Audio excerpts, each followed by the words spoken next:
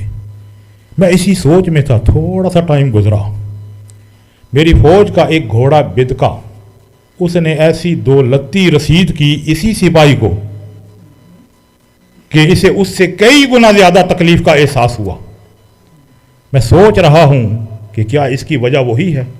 تھوڑی دیر اور گزری، ایک ایسا گھڑا آیا کہ گھوڑے کی ٹانگ اس میں گئی اور ٹوٹ گئی. مجھے یہ سمجھ میں آ گیا کہ یہ ایک یونیورسل لا ہے. جو کوئی بھی بغیر کسی وجہ کے کسی پہ ظلم کرے گا، بڑی جلدی اسے اس کا بدلہ ملے گا، بہت جلدی اسے اس کا بدلہ ملے گا. سَيَعْلَمُ الَّذِينَ ظَلَمُوا أَيَّ مُنْقَلِبٍ يَنْقَلِبُونَ. اگر روایات کیا بتا رہی ہیں، ایک کافر ہے، کافر، اس پہ ظلم کر دیا کس نے؟ کسی مسلمان اور مومن نے. کافر دعا کرے گا خدا سے، خدا اس کی دعا قبول کرے گا. کیوں؟ وہ مظلوم ہے. معصومین علیہ السلام نے ہمیں کیا تعلیم دی ہے؟ کوشش کرو ظالم بننے کی بجائے مظلوم بن جاؤ. مظلوم کے لیے کیا ہے؟ پریشانی ہے نا، پریشانی ہے. ظالم یزید کہاں پہ ہے؟ مظلوم حسین کا مقام کیا ہے؟ بڑی جلدی. انوشیروان عادل، اس کی ہسٹری کو پڑھنا چاہیے. مدائن میں ایک دفعہ محل بنا رہا تھا، بادشاہ کا محل، جسے تاک مدائن کہتے ہیں، بنا رہا تھا. بہت بڑی جگہ کا انتخاب کیا گیا. اس جگہ میں ایک چھوٹا سا مکان تھا ایک بڑھیا کا. اس سے کہا گیا منہ بولی قیمت چھوڑ دے، بادشاہ کا مکان بننے والا ہے، محل بننے والا ہے. اس نے کہا نہیں چھوڑ. اڑ گئی بڑھیا، نہیں دیا. چونکہ جانتے تھے کہ ہمارا بادشاہ عادل ہے، زبردستی نہیں کی. بادشاہ کو بتایا، اس نے بڑھیا کو بلایا، تو جو چاہتی ہے لے لے. اس نے کہا نہیں، تو عادل ہے، میں تیری ہمسایہ رہنا چاہتی ہوں.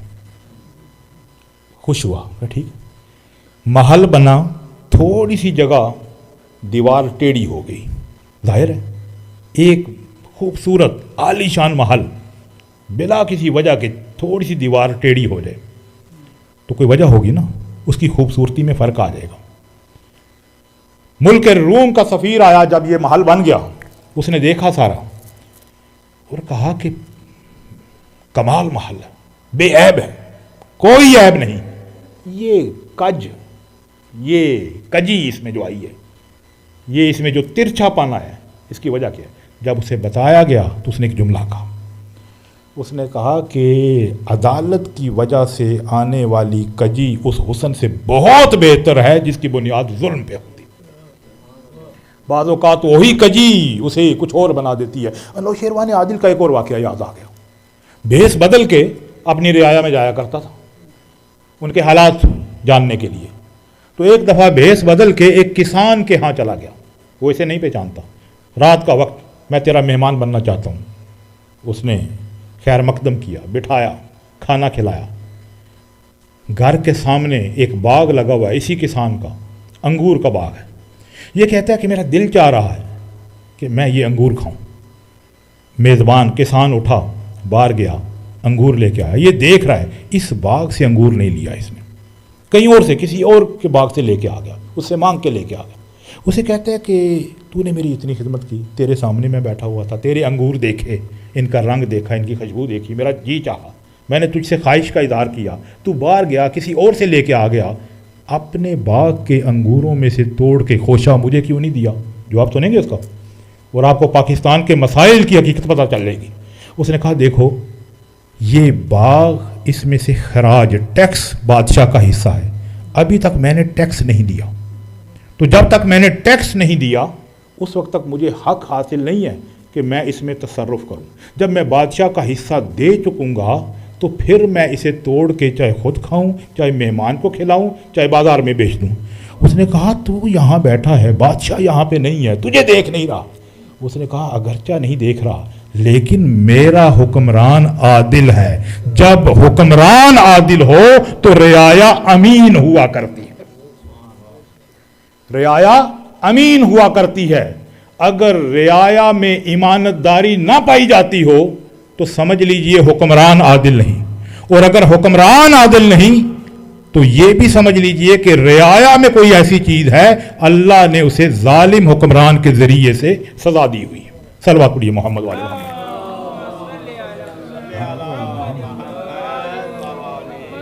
کل آپ ہی کے ہاں بیٹھے ہوئے تھے، ایک تذکرہ ہو رہا تھا جواہر لال نہرو کی کتاب کا۔ جواہر لال نہرو اپنی کتاب میں the horizontal history of the world, اس میں 2 سال کا اسپین آف ٹائم لیتا ہے اور ڈسکس کرتا ہے کہ انڈیا میں کیا ہو رہا تھا، مصر میں کیا ہو رہا تھا، جو ہے وہ فلاں جگہ پہ کیا ہو رہا تھا، میسوپوٹیمیا میں کیا ہو رہا تھا، فلاں جو ہے وہ تہذیب میں کیا ہو رہا تھا۔ تو وہ کہتا ہے کہ ایک ایسا وقت تھا، یہ قبل مسیح کا وقت ہے، کہ 2 بڑی سلطنتیں، ایک چین میں ایک ہندوستان میں۔ چین اس وقت بھی کچھ ایسی ہی شہرت رکھتا تھا جو آج رکھتا ہے، ترقی، سکون، امن و امان، اور عوام فلاح و بہبود کی زندگی گزار رہی ہے۔ ہندوستان کا بادشاہ کچھ ایسے ہی حالات کا شکار تھا جو آج ہمارے یہاں ہیں۔ تو اس نے اپنا ایک اسکالر سفیر بنا کے بھیجا کہ جاؤ اس سے پوچھ کے آؤ کہ اس کے ہاں سکون کیوں ہے اور میرے ہاں بے سکونی کیوں ہے، پوچھ کے آؤ اس سے۔ یہ گیا، اس نے سوال کیا تو چین کے بادشاہ نے بڑا عجیب کام کیا۔ اس نے کہا کہ اسے گرفتار کرو اور پوری زندگی کے لیے اسے زندان میں ڈال دو، پوری زندگی کے لیے، 1 سال کے لیے نہیں، 2 سال کے لیے نہیں، پوری زندگی کے لیے زندان میں ڈال دو۔ اور اسے کہا سن، تیری رہائی کا ایک ہی طریقہ ہے، یہ تیرے زندان کے باہر جو تناور درخت ہے نا، جس دن یہ ٹوٹ کے گر جائے گا میں تجھے آزاد کر دوں۔ یہ سمجھ گیا درخت نے تو گرنا نہیں، یہ تو ہزاروں سال کے ہوتے ہیں، بڑا موٹا تازہ درخت، تو یہ کیوں گرے گا؟ لیکن پریشان تھا کہ میرے ساتھ ہوا کیوں۔ اسی پریشانی کے عالم میں دل میں ایک خواہش پیدا ہوتی تھی، اے اللہ تو اس درخت کو گرا دے۔ بس یہ ہر وقت اٹھتے بیٹھتے یہ ایک اس کے دل میں جو ہے نا خواہش تھی، اگر یہ گرے گا تو میں چھوٹ جاؤں گا، لیکن مجھے پتہ یہ نہیں گرے گا۔ ایک دن درخت کے سامنے کھڑکی میں بیٹھا ہوا ہے، دیکھ رہا ہے کہ ایک بجلی چمکتی ہے درخت پہ، اور درخت جو ہے سوکھتا ہے اور ٹوٹ کے گر جاتا ہے وہاں پہ، خوش ہوتا ہے۔ چین کا بادشاہ اسے بلاتا ہے، اسے کہتا ہے کہ تجھے آزادی مبارک ہو، جا کے اپنے بادشاہ کو بتا دے کہ وہ وجہ کیا تھی۔ اس نے کہا کیا وجہ؟ کہا وجہ یہی کہ مظلوم کی دعا بڑی جلدی پوری ہوتی ہے، میرے ہاں سکون کی وجہ یہ ہے کہ میں ظلم نہیں کرتا، تیرے ہاں بے سکونی کی علت یہ ہے کہ تو اور تیرے جتنے بھی کارندے ہیں اپنی رعایا پہ ظلم و ستم کا کوئی موقع جانے نہیں دیتے. یعنی اس میں کوئی اسلام کا تعلق نہیں, کوئی ایمان کا تعلق نہیں. جہاں جس نے ظلم کیا اللہ بڑی جلدی اس ظالم کو اس ظلم کا مزہ اسی دنیا میں چکھاتا ہے. اسی حقیقت کو قرآن کیا کہہ رہا ہے؟ وَسَيَعْلَمُ الَّذِينَ ظَلَمُوا أَيَّ مُنْقَلِبٍ يَنْقَلِبُونَ.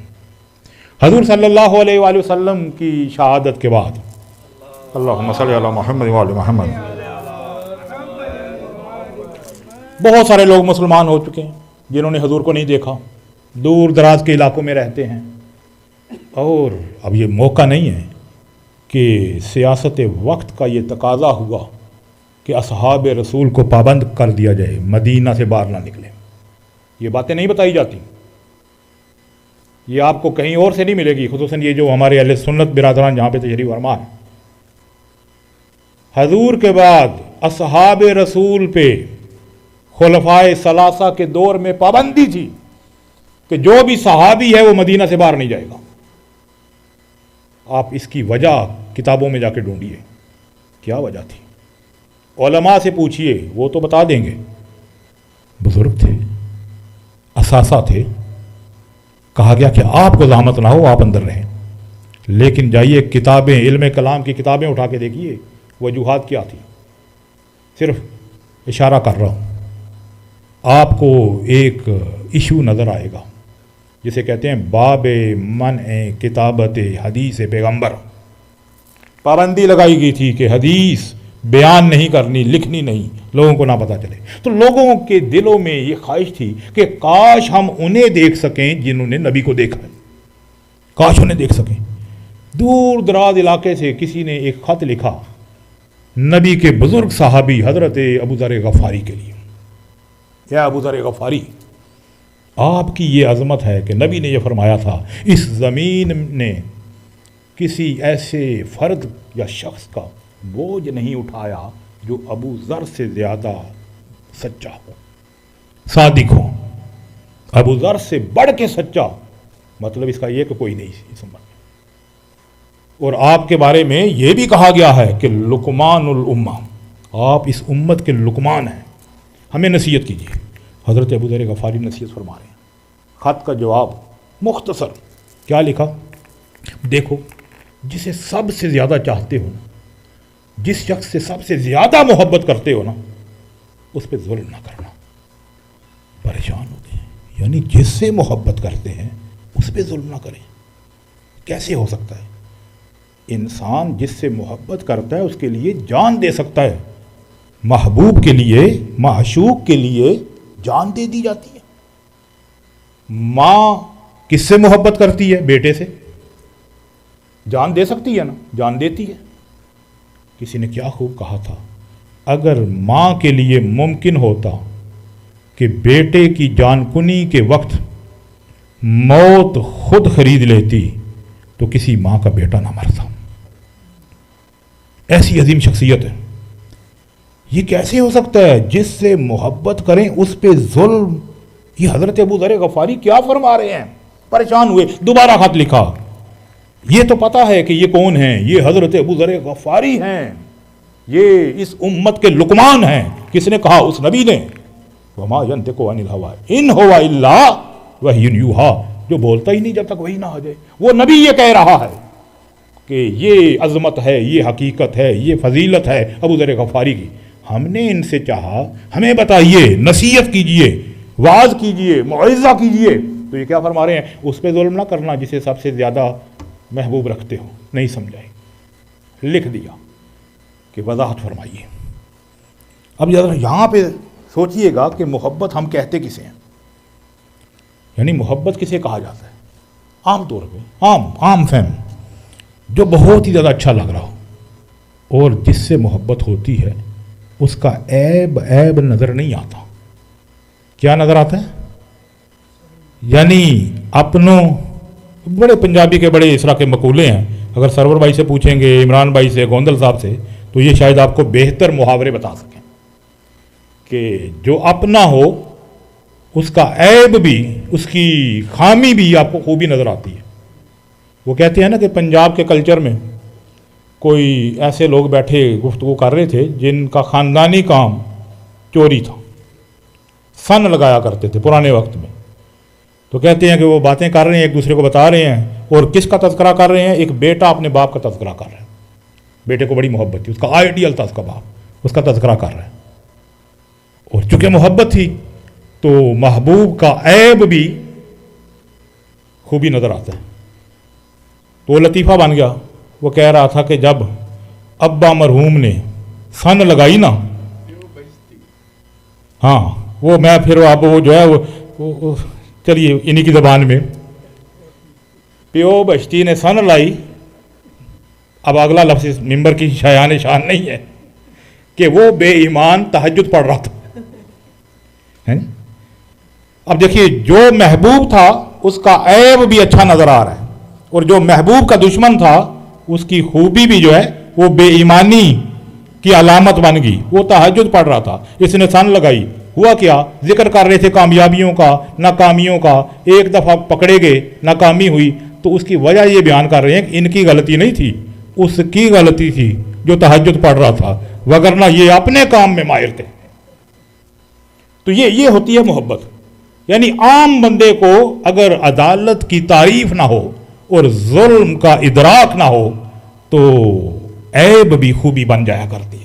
حضرت ابو ذر غفاری سے پوچھ رہے ہیں کہ بتائیے یہ کیسے ممکن ہے جس سے ہم سب سے زیادہ محبت کرتے ہیں اس پہ ظلم نہ کریں؟ حضرت ابو ذر غفاری نے سمجھایا، دیکھو کس سے سب سے زیادہ محبت کرتے ہو؟ فلاں سے۔ کہا نہیں، سب سے زیادہ اپنے آپ سے محبت کرتے ہو، اپنے نفس سے محبت کرتے ہو سب سے زیادہ۔ ماں کڑیل جوان مر جائے تو یہی روتی ہے نا، میرے بڑھاپے کا سہارا، یہی ہے نا۔ بچے کی تکلیف اسے خود محسوس ہو رہی ہے، اس لیے اس تکلیف سے بچنے کے لیے اپنے آپ کو پیش کر رہی ہے، یعنی حب ذات جسے ہم کہتے ہیں، اپنے آپ سے محبت۔ اور اس اپنے آپ سے جو چیز منسلک ہو رہی ہے، پھر جتنی منسلک ہوتی جا رہی ہے، اس کا تعلق آپ سے بڑھتا جا رہا ہے، اتنی ہی وہ آپ کو عزیز ہے۔ لیکن وہ دوسری چیزیں ہیں، وہ آپ نہیں ہیں، وہ آپ سے کیا ہو رہا ہے؟ تعلق پیدا ہو رہا ہے، اس تعلق کی بنیاد پہ، اس علاقے کی بنیاد پہ ان کی محبت کا تعین ہو رہا ہے۔ تو سب سے زیادہ محبوب کون ہے؟ اگر ماں کو بیٹے سے سب سے زیادہ محبت ہوتی تو قرآن کیوں کہہ رہا ہے قیامت والے دن مائیں کیا کریں گی؟ دودھ پلاتے ہوئے بچوں کو بھی چھوڑ دیں گی، اپنی پرواہ ہوگی، اپنے نفس کی پرواہ ہوگی۔ سب سے زیادہ محبت کسے ہوتی ہے؟ اپنے آپ سے ہوتی ہے۔ اب ذرا اس فرمان حضرت ابو ذر غفاری کو سمجھیے، جس سے سب سے زیادہ محبت کرتے ہو اس پہ ظلم نہ کرنا۔ کس سے سب سے زیادہ محبت کرتے ہیں؟ اپنے آپ سے۔ اب کوئی ایسا کام نہ کرنا جس سے اپنے آپ کو نقصان ہو جائے، کوئی ایسا کام نہ کرنا جس سے میرے جسم کو، میرے بدن کو جلنا پڑے، کوئی ایسا کام نہ کرنا جس کا اجر یا جس کا بدلہ یا جس کی سزا بڑی جلدی اسی دنیا میں مل جاتی ہے، جسے ظلم کہتے ہیں، یعنی خدا کی معصیت میں کوئی حرام کام نہ کرنا۔ حضرت ابو ذر غفاری یہ فرما رہے تھے، ایسا کوئی کام نہ کرنا جو خالق کی رضا کے خلاف ہو۔ کاش ہم نے اسلام اس سورس سے لیا ہوتا جسے اہل بیت کہتے ہیں۔ نبی نے کیا کہا تھا؟ انی تارکم فیکم الثقلین، کتاب اللہ و عترتی اہل بیتی۔ دو چیزیں چھوڑ کے جا رہا ہوں، اللہ کی کتاب اور عترت اہل بیت۔ ان سے اسلام لوگے تو پھر ظلم نہیں ہوگا۔ یعنی ظلم کی اب وسیع تر ڈیفینیشن جو ہے اپنے ذہن میں لے کے آئیے کہ ظلم کب نہیں ہوگا؟ جب ہر چیز کو اس کی جگہ پہ رکھا جائے گا۔ صلوات پڑھ لیجیے محمد والے۔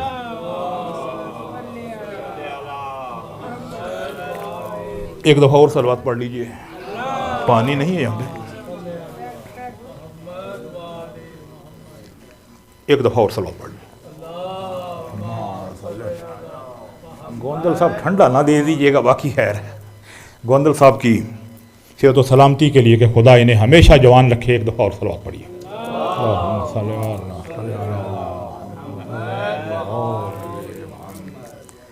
جس سے سب سے زیادہ محبوب رکھو اس پہ ظلم نہ کرنا. چونکہ اسلام کو قرآن، اہل بیت اور عقل ہم نے خود نہیں لیا. ہم دوسروں کو کیا کہتے ہیں؟ ہم نے خود نہیں لیا ان سے. ذرا تو ایک جھلک دیکھیے گا، ایک جھلک. ہمارے علاقوں میں، گجرات میں بھی خاص طور پہ، نظر حضرت فاطمہ الزہرا سلام اللہ علیہا کا اہتمام کیا جاتا ہے، اور یہ بیویوں میں مخصوص ہوتی ہے. سنا ہوگا نا آپ نے؟ ایسی نظر بنائی جاتی ہے کیونکہ یہ منسوب ہے جناب فاطمہ الزہرا سلام اللہ علیہا سے. تو اب کوئی سید ہے یا غیر سید ہے، بالغ ہے یا نابالغ ہے، بچہ بھی ہے تو اس کمرے میں بھی نہیں جائے گا. اور اس پہ جو ہے باقاعدہ ایک پردہ ڈانپ دیا جاتا ہے، کبھی کوئی اسے دیکھے بھی نہ. کھانا تو دور کی بات ہے، دیکھے بھی نہ. کیوں؟ یہ بی بی کی نظر ہے. کون بی بی؟ جسے فاطمہ الزہرا کہتے ہیں. یعنی کتنا تقدس، کتنی عظمت، کتنی محبت. لیکن کاش اس کے ساتھ عقل بھی ہوتی اور سیرت اہل بیت بھی ہوتی. یعنی بی بی سے منسوب ہے. یہ روٹیاں، یہ آٹا بی بی نے گوندا نہیں ہے، بی بی نے روٹیاں بنائی نہیں ہیں، اور ہم ان کی اتنی حفاظت کر رہے ہیں کہ کوئی دیکھے بھی نہ. سورہ دہر کی شان نزول کیا ہے؟ جناب فاطمہ الزہرا سلام اللہ علیہا نے آٹا گوندا، روٹیاں بنائیں. کسی نے صدا دی، انا مسکین، انا اسیر، انا یتیم. وہ روٹیاں جو بی بی نے بنائی تھیں وہ اٹھا کے دیں، وہ اٹھا کے دیں. اب انہوں نے دیکھی بھی، لمس بھی کیا، کھائیں بھی. یہ صرف منسوب نہیں ہے، یہ بی بی کے ہاتھ سے بنی ہوئی ہیں. لیکن ہم نے ان روٹیوں پہ کپڑا ڈالا جو صرف منسوب ہیں، اور وہ جو کہہ رہی ہیں کہ ہم کنیزان جناب فاطمہ الزہرا ہیں، چاہے وہ سید زادیاں ہیں یا روحانی طور پہ ان کی بیٹیاں ہیں. یہ کپڑا ان کے سروں پہ ہونا چاہیے تھا، ان کے چہروں پہ ہونا چاہیے تھا. یہ اس حجاب کی صورت میں ہونا چاہیے تھا جسے آپ پردہ کہتے ہیں، جسے آپ نقاب کہتے ہیں. لیکن وہاں سے ہم نے اتار لیا، اور کوئی چیز بھی جو اس کی جگہ ہے، جو اس کا محل ہے، جو اس کی اصل جگہ ہے، وہاں سے ہٹا دیں تو وہ ظلم بن جاتا ہے. ہم کون ہیں؟ ہم سب کچھ قربان کر رہے ہیں اہل بیت کے لیے، جناب فاطمہ الزہرا سلام اللہ علیہا کے لیے. انہوں نے کہا تھا کہ حجاب کی حفاظت کرنا. بی بی نے کیا کہا تھا؟ واہ حجابا، واہ حجابا. لیکن وہ کپڑا ہم نے کہاں ہونا چاہیے تھا کہ عدل ہوتا، اور کہاں رکھا کہ وہ اب عدل نہیں رہا بلکہ ظلم بن گیا. وہ ان روٹیوں پہ چلا گیا، وہ ان سید زادیوں کے سروں سے، چہروں سے اتر گیا. اسی لیے اگر اسلام کے ساتھ فہم اسلام بھی ہوتا، عقل بھی ہوتی، سیرت اہل بیت بھی ہوتی، قرآن بھی ہوتا، تو مسلمان آج نام کا مسلمان نہ رہتا. آج ایک میں کلپ دیکھ رہا تھا، ایک خاتون جو کہ کرسچن ہے، یہی جو کچھ جڑاوالا میں ہوا ہے، دیکھا نا آپ نے؟ تو وہ کیا کہہ رہی ہے؟ عجیب قوم ہے، عجیب قوم ہے. جب گھر جلا دیتے ہیں، کئی ہماری مقدس کتابیں جلا دیتے ہیں، جلا کے کہتے ہیں نہیں یہ مسلمانوں کی عکاسی یہ عمل نہیں کرتا، تو پھر کس کی کرتا ہے؟ کوئی نئی بات کی ہے؟ کیا پہلے اہل بیت کے گھر نہیں جلائے؟ کیا پہلے قرآن نہیں جلائے؟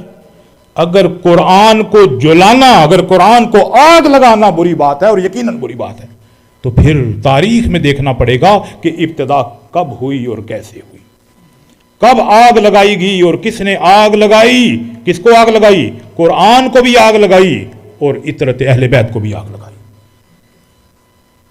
اے امت مرحومہ تو نے تو قیامت کی. استاد قمر جلالوی.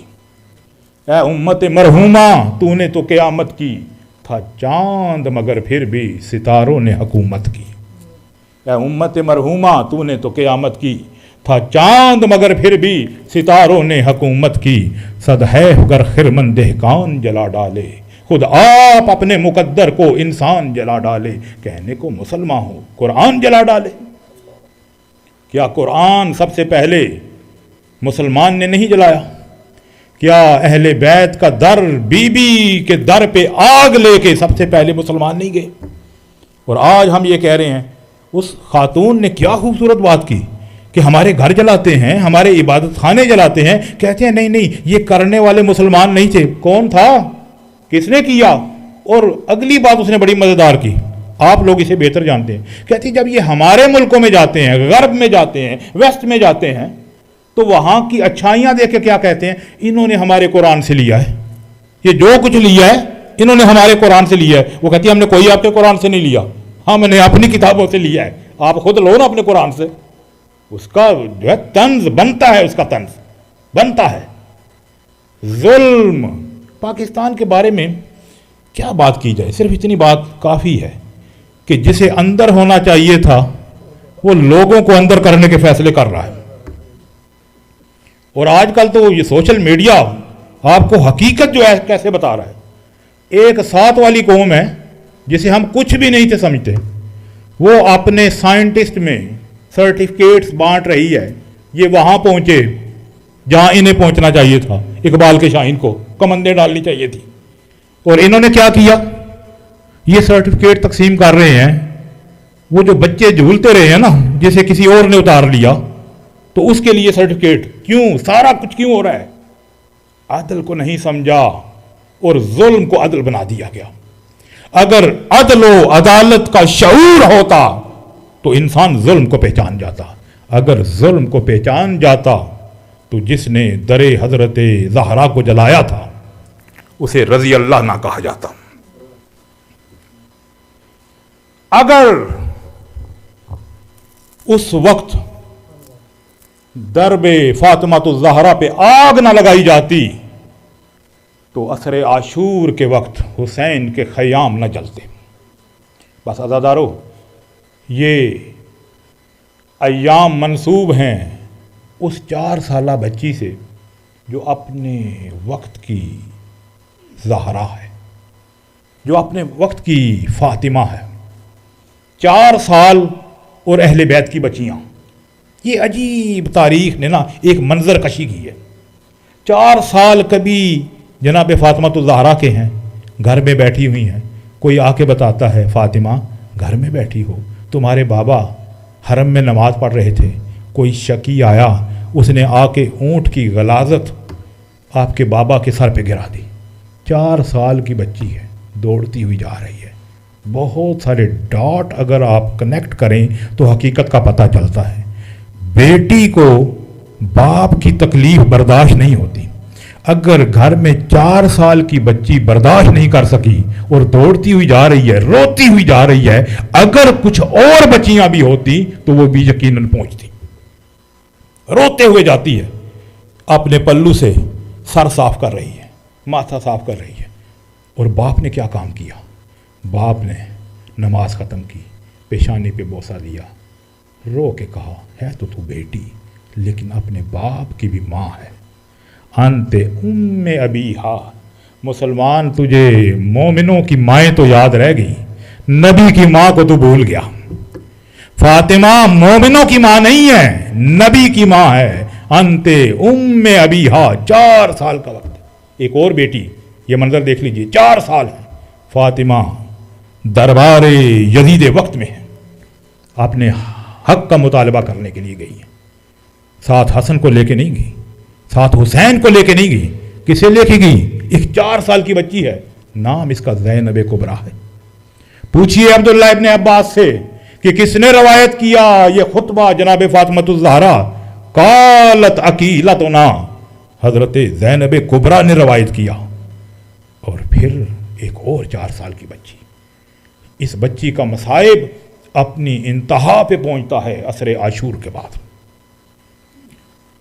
ساری قربانیاں ہو چکی، خیموں کو آگ لگ چکی. کون بتا رہا ہے؟ حمید ابن مسلم، راوی ہے یزید کی فوج کا. یہ کہتا ہے کہ میں دیکھ رہا ہوں کہ ایک خیمے کو آگ لگتی ہے، اہل بیت کی خواتین دوسرے خیمے میں چل جاتی ہیں، دوسرے خیمے کو آگ لگتی ہے، تیسرے خیمے میں چلی جاتی ہے. اور جب آخری خیمے کو آگ لگ گئی اور امام وقت کی اجازت سے سیدزادیاں اپنے بالوں کا پردہ بنائے ہوئے باہر آ گئی تو میں نے دیکھا کہ ایک بی بی ہے، 4 سال کا سن ہے، روتی جاتی ہے، اپنے ہاتھوں کو اپنے چہرے پہ رکھا ہوا ہے،